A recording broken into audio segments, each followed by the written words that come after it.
Après avoir créé notre société, nous allons voir comment saisir les factures d'achat et les factures de vente. Dans les onglets qu'on peut avoir en haut, on s'arrête sur l'onglet saisie. On voit que différents types de saisies s'offrent à nous. On a des saisies dites rapides où on ne voit pas forcément l'enregistrement de la facture, en tout cas le débit, le crédit comme on peut l'entendre. Et nous, ce que nous allons voir, c'est la saisie standard.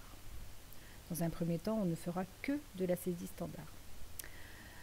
On a plusieurs choses. Déjà dans Options, on a libellé intitulé de compte, libellé libre. On va déjà prendre libellé intitulé de compte.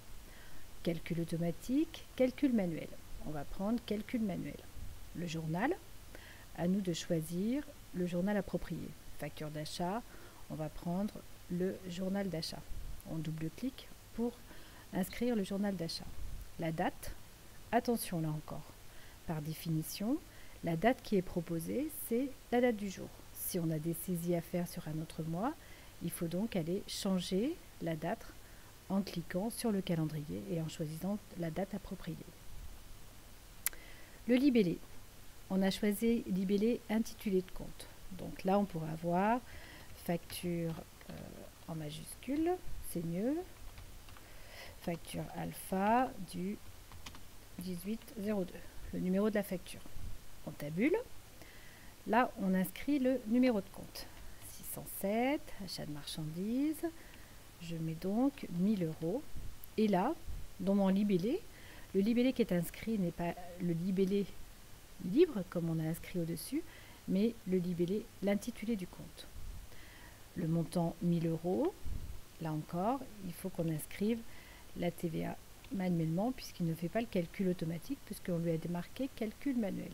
Donc ce type de saisie ne nous intéresse pas forcément. Donc je ressors, fermer, enregistrer les modifications, non, et je repars. Saisie standard. Le libellé choisi, toujours libellé libre et calcul automatique. Je repars sur mon journal d'achat. La date, je laisse la date du jour. Et cette fois-ci, je renote mon libellé, facture alpha et le numéro de la facture 1802. Je tabule. Donc cette fois-ci, faites bien attention. Je lui mets donc 607 et dans mon libellé, il va m'inscrire facture alpha 1802. Le même libellé que le libellé que je lui ai mentionné au-dessus. Et ça, pour nous, c'est beaucoup plus intéressant. Donc je mets là encore 1000 € hors taxe. Et là, faites bien attention. Je tabule et ma TVA vient s'inscrire automatiquement. Je n'ai rien saisi.